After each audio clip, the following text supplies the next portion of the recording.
Vanno al Celio i migranti positivi al Covid transitati da Amantea, sospiro di sollievo per i comitati che avevano protestato nei giorni scorsi.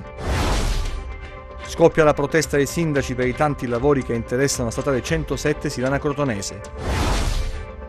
Blitz dei carabinieri del comando provinciale di Cosenza nel quartiere Rom di Via degli Stadi. Passeggero positivo sul volo Londra-Lamezia, rintracciati tutti i compagni di viaggio dell'uomo. Il Crotone vince ancora ed è vicinissimo alla Serie A, il Cosenza supera il Perugia e spera nella salvezza.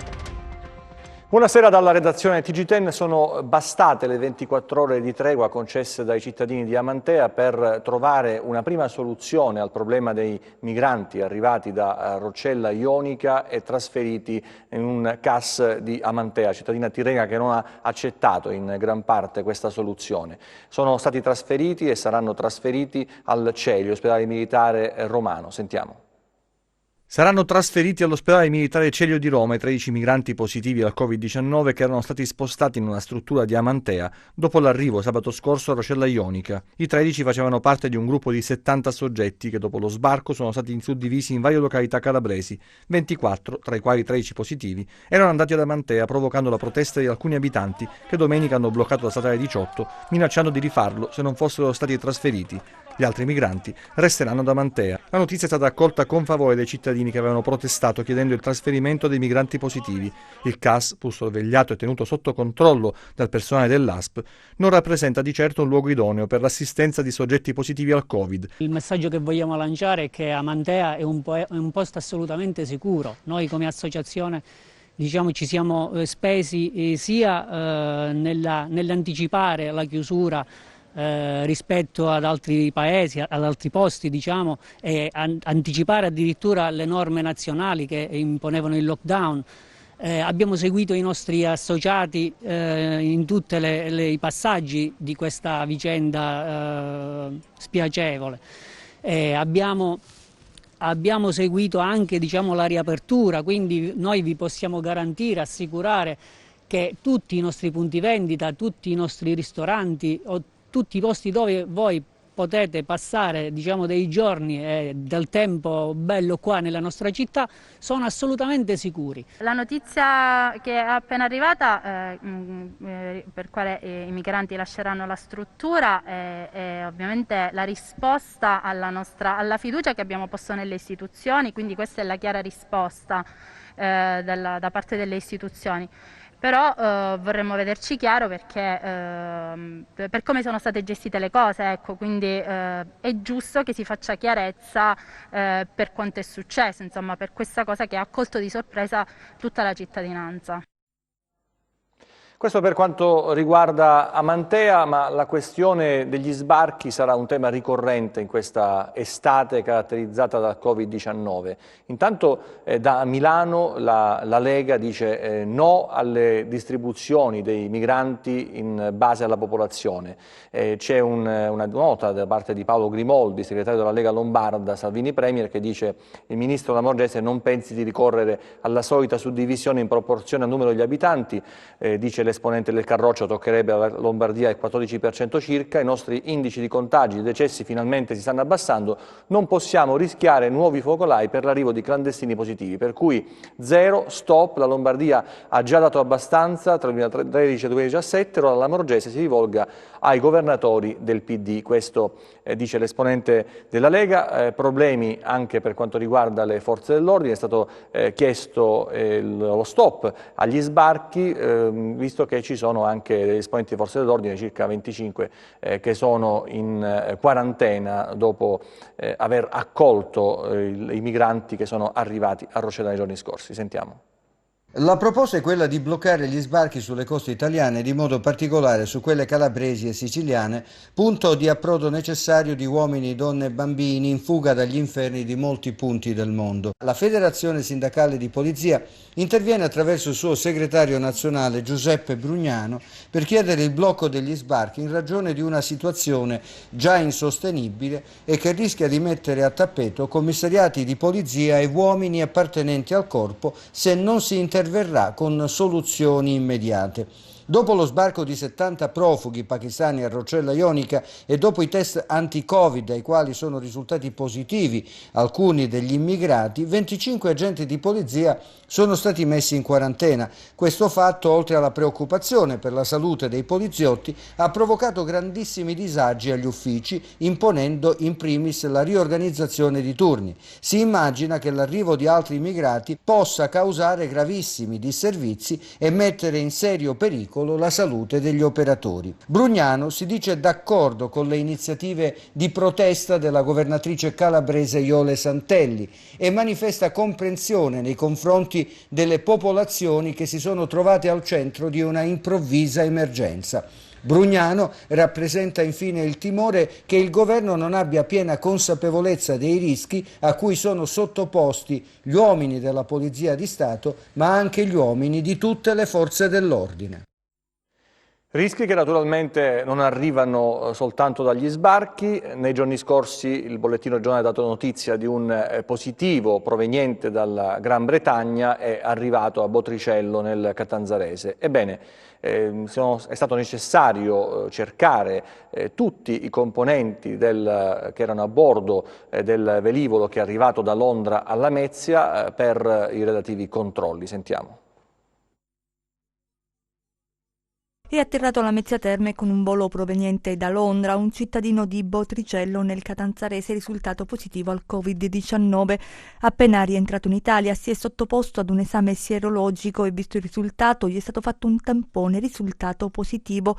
L'uomo, che a un secondo tampone invece risultato negativo, al momento non presenta alcun sintomo da coronavirus.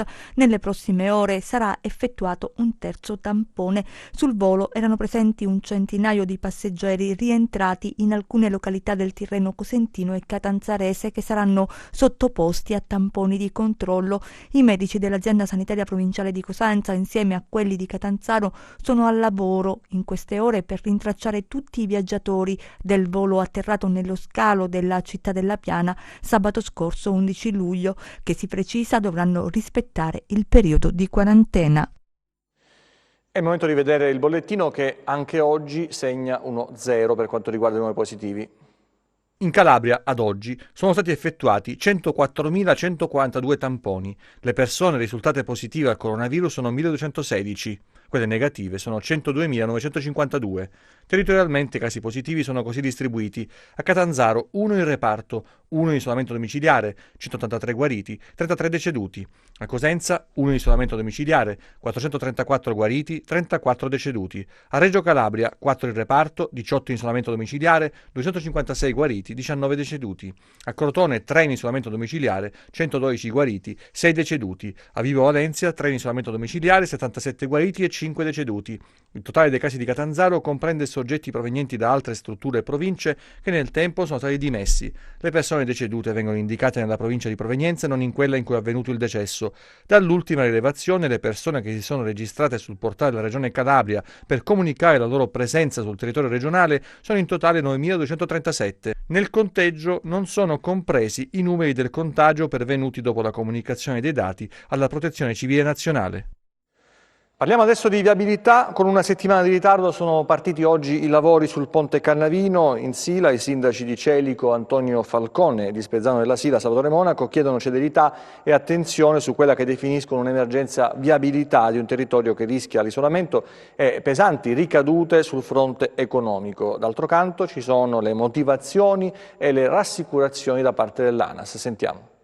Mezzi al lavoro da oggi. Con una settimana di ritardo sulla tabella di marcia sul Cannavino, il ponte di Celico resterà chiuso al traffico per 8 mesi. I sindaci del territorio vigileranno sul rispetto dei tempi. Veniamo da un periodo di lockdown e non sappiamo che cosa ci riserverà il futuro. E anche una settimana significa tanto per il nostro territorio, per cui l'impegno è quello di vigilare seriamente. Noi proprio ieri abbiamo scritto in prefettura dove abbiamo chiesto un tavolo al prefetto e stamattina insieme al sindaco di Spezzano abbiamo ulteriormente rafforzato questa richiesta proprio per discutere della problematica della 107, che ahimè non riguarda solo il Ponte Cannavino. Sulla 107 ci sono 4 cantieri aperti, proprio ieri è stato chiuso anche il Gangarello, per cui si sta creando una situazione di disagio enorme e tutto il traffico adesso è veicolato sulla vecchia statale che va a Montescuro e appunto faccio anche un appello alla provincia di Cosenza perché la viabilità fa schifo, perché adesso tutti i mezzi pesanti sono riversati su quella ex statale e ci sono voragini con rischi di incidenti. Vi posso garantire che è diventata una situazione insostenibile. Emergenza viabilità e conseguenze per il turismo in Sila e per l'economia del comprensorio. Dai primi cittadini proteste e proposte. I nostri operatori, i nostri agricoltori, i commercianti sono provati da questa situazione, sono veramente preoccupati, quindi chiediamo veramente fortemente l'aiuto delle istituzioni regionali, provinciali, perché ci diano una mano, ci diano il sostegno. Chiediamo soprattutto ad ANAS il rispetto dei tempi, cioè non siamo nelle condizioni di perdere neanche un giorno di lavoro, quindi chiediamo di potenziare le squadre, di lavorare anche il sabato, la domenica. Siamo nelle condizioni veramente di dover fronteggiare con tutti i mezzi e con tutte le risorse che abbiamo. Siamo preoccupati anche per quanto riguarda la sanità, quindi chiediamo di poter rinforzare quelli che sono i presidi sanitari anche sull'altopiano, su Camigliatello, perché c'è esigenza veramente di sanità, di tutela del territorio. Il problema è che ci troviamo di fronte a lavori che sono ormai indifferibili, che purtroppo per quanto riguarda il Gangarello siamo andati a sovrapporre a causa del Covid. Queste erano lavorazioni che erano state programmate nel mese di maggio. Dobbiamo, come ho già ripetuto la volta scorsa, intervenire sulle 2 travi di bordo. Necessariamente dobbiamo chiudere la carreggiata. Si tratta di lavorazioni che dobbiamo fare a sezione unica ed è indispensabile effettuare una chiusura totale della tratta. Ribadisco, i tempi sono limitati. Noi abbiamo previsto di chiudere appunto da oggi fino al lunedì 4 agosto, però se riusciamo a recuperare qualcosa dovrebbe rimanere in servizio un solo semaforo. Allora, attualmente ne abbiamo 3, abbiamo il Gangarello più il Fondente e il Serravaccaro. Sul Serravaccaro sono ottimista e lo toglieremo sicuramente per i primi di agosto. Sul Fondente non so se arriviamo un po' lunghi, però ci stiamo lavorando, diciamo, l'obiettivo è anche quello di toglierlo sul Fondente, invece sul Gangarello ancora rimarrà il semaforo. La politica adesso, il Consiglio regionale ha respinto a maggioranza con 24 no e 3 sì di Giuseppe Aieta, Flora Scurco e Luigi Tassone le dimissioni del consigliere Filippo Callipo, capogruppo di Io Resto in Calabria, nonché candidato alla presidenza per il centrosinistra nelle scorse elezioni regionali. Posizioni e analisi diversificate e articolate sono venute dal dibattito avviato dall'intervento del Presidente del Consiglio Domenico Tallini. Marcello Anastasi di Io Resto in Calabria ha ringraziato il Presidente Tallini per le sue parole, utili a riconoscere l'alta statura di un uomo dell'imprenditoria calabrese dagli alti valori morali. Quello di Callipo, aggiunto Anastasi, è stato un monito a tutti noi, un urlo rivolto a noi della Calabria onesta, manifestando rispetto per la persona e per le sue scelte. Domenico Giannetta di Forza Italia ha censurato la decisione di Callipo, le sue dimissioni sono la rappresentazione, ha detto, plastica del fallimento del progetto politico del centrosinistra. Nel rispetto delle scelte dell'uomo e dell'imprenditore non possiamo tacere che Callipo abbia tradito i calabresi che lo hanno votato. Il Consiglio regionale è stato offeso da parole forti e impietose, io però ritengo che il Consiglio abbia agito nel rispetto delle regole della democrazia. Le dimissioni di Callipo, ha detto Graziano Di Natale, rappresentano per noi una battuta d'arresto, di difficoltà a discutere le dimissioni ha parlato Giuseppe Aieta, secondo il quale le parole del Presidente Tallini hanno camminato in superficie, mentre rispetto a ciò che è avvenuto noi dobbiamo andare in profondità, considerando l'analisi impietosa fatta da Callipo. Bevacqua del del PD ha definito le dimissioni una sconfitta per l'intero centrosinistra, una decisione che è motivo di grande riflessione. Forse non eravamo pronti ad aprire la società civile e forse, ha aggiunto, non siamo stati capaci a far comprendere allo stesso callipo i processi della politica. E adesso la cronaca, blitz all'alba nel quartiere Rom di Cosenza, 13 indagati per il cosiddetto cavallo di ritorno, l'operazione dei carabinieri denominata Gypsy Village. Eccolo uno degli arrestati filmato dai carabinieri mentre chiama alle vittime per chiedere denaro in cambio della restituzione dell'auto. In gergo si chiama cavallo di ritorno. Conversazioni registrate dai militari che hanno permesso di accertare 12 episodi tra furti e ricettazione dallo scorso mese di gennaio. L'operazione Gypsy Village è scattata all'alba. Sgominato un gruppo criminale operante nel villaggio degli Zingari di Cosenza, specializzato in estorsioni. 13 le persone indagate, 120 i militari impiegati tra Cosenza, Montalto Ufugo, Torano Castello e Barcellona Pozzo di Gotto nel Messinese. L'indagine, avviata a maggio 2019, coordinata dal procuratore della Repubblica di Cosenza Mario Spagnolo e dal sostituto Antonio Tridico, è stata condotta a seguito di una recrudescenza del fenomeno dei furti di veicoli nell'area urbana di Cosenza, molti dei quali rinvenuti pochi giorni dopo la presentazione della denuncia del furto. Tra i tanti casi documentati nel corso dell'indagine vi sono episodi in cui le stesse parti offese hanno deciso di recarsi direttamente nel quartiere di Via degli Stadi per chiedere come riavere la propria macchina, consapevoli di dover pagare.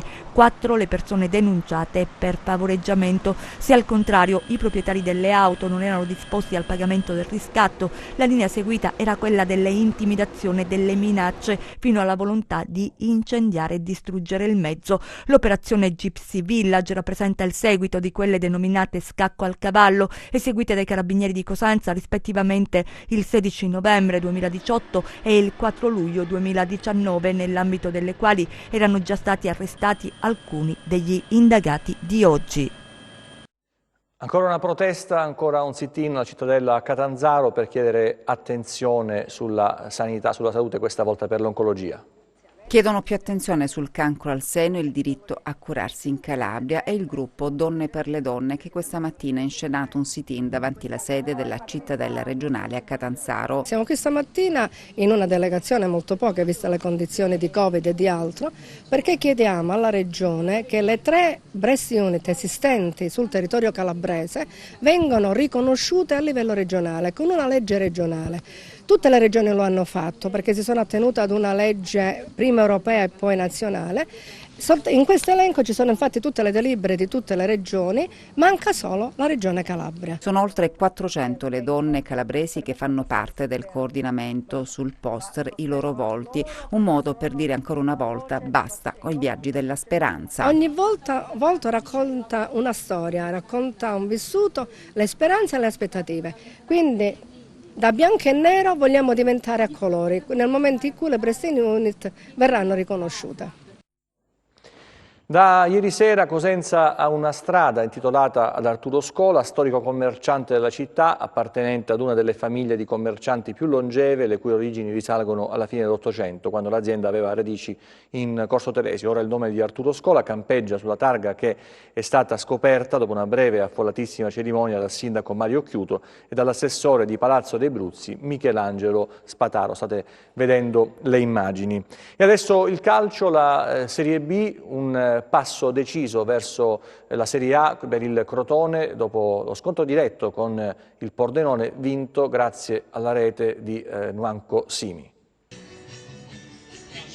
Il Crotone supera di misura il Pordenone, ipoteca un bel pezzo di promozione diretta in Serie A, terzo successo consecutivo per i pitagorici e 10° risultato utile di fila che vale la seconda posizione a 5 lunghezze di vantaggio dallo Spezia. Stroppa deve rinunciare agli squalificati Marrone e Mustacchi e in difesa viene schierato Curado dal primo minuto con Golemic spostato al centro. Gli ospiti invece si presentano col 4-3-1-2 con in porta l'ex Bindi. Dopo una prima fase di studio, al 24esimo e al 25esimo i rossoblucci provano con Simi e Benali di testa e successivamente con un destro a fil di palo di Zanellato. i pitagorici continuano a fare la gara e così, quasi allo scadere della prima frazione, Molina va via sulla sinistra e pennella al centro Persimi, che di testa trafigge Bindi e sigla l'1-0. 18ª rete in campionato per il nigeriano, che aggancia Iemmello al comando della classifica marcatori.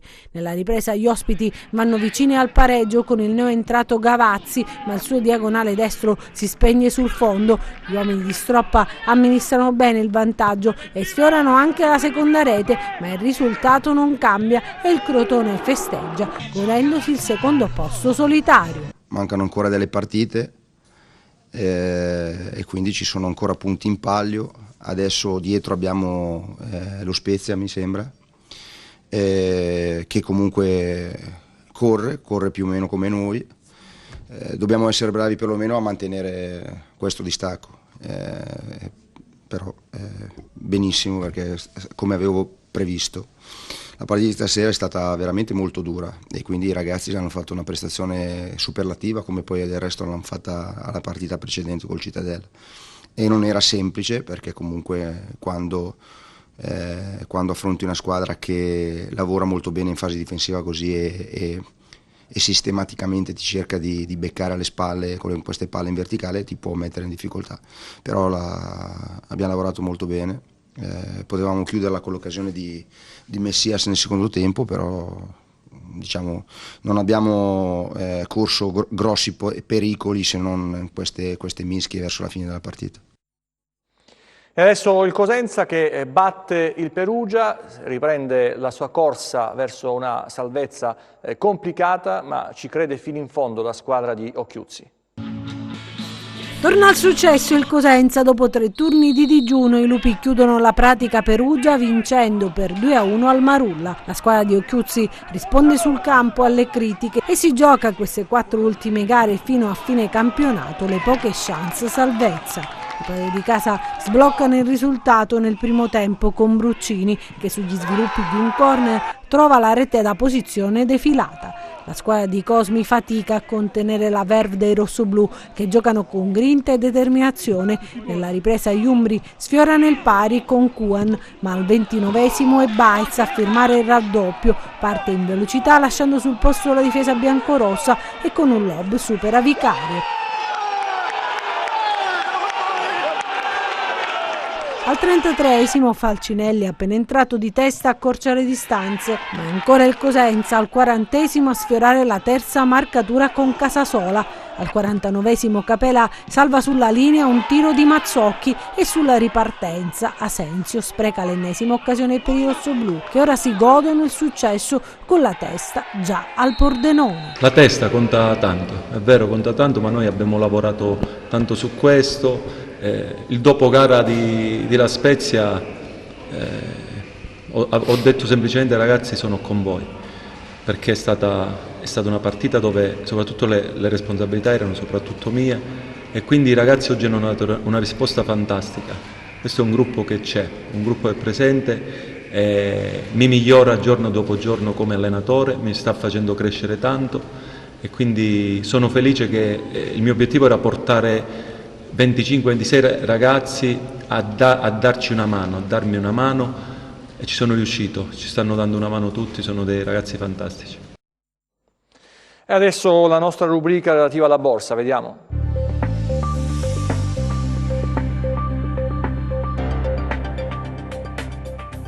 Chiusura negativa per le borse europee. Riflettori puntati sulle trimestrali statunitensi. Nei prossimi giorni usciranno i conti di Goldman Sachs, Bank of America e Morgan Stanley. Nel frattempo il sentiment dei mercati continua a risentire della diffusione del coronavirus, che ha indotto la California a reintrodurre alcune misure restrittive per arginare i contagi. Preoccupano anche le tensioni tra Stati Uniti e Cina dopo la decisione dell'amministrazione USA di respingere le rivendicazioni marittime di Pechino nel Mar Cinese meridionale. Nell'agenda macroeconomica inferiori alle aspettative i numeri di maggio sulla produzione industriale dell'Eurozona, seppur il recupero a più 12,4% su base mensile, a meno 20,9% su base annuale. In ripresa anche l'inflazione statunitense a più 0,6% a giugno, oltre lo 0,5% previsto dagli analisti. A Milano il FTSE MIB archivia gli scambi in calo dello 0,6%, debole come il DAX di Francoforte a meno 0,8%, il CAC 40 di Parigi a meno 1,0% e l'Ibex 35 di Madrid a meno 1,3%. Poco mosso il FTSE 100 di Londra a più 0,1%, oltreoceano avanzano il Dow Jones a più 1,1% e l'S&P 500 a più 0,5%, ma scambia sulla parità il Nasdaq. Sul Forex l'euro-dollaro si apprezza in area 1,14, mentre il cambio tra biglietto verde e yen staziona in area 107,2. Tra le materie prime hanno invertito la rotta le quotazioni del greggio, con il Brent a più 0,7% a $43 e il WTI sempre a più 0,7% a $40,4. Sull'obbligazionario lo spread BTP-Bund rimane a quota 165 punti base, con il rendimento del decennale italiano all'1,21%. Tornando a Piazza Affari, gli acquisti premiano soprattutto Telecom Italia a più 1,8, Mediobanca a più 1,7. Sotto i riflettori Atlantia a più 0,75% in attesa del Consiglio dei Ministri di stasera sul dossier delle concessioni autostradali. Grazie e buon proseguimento di serata. E adesso previsioni del tempo, vediamo.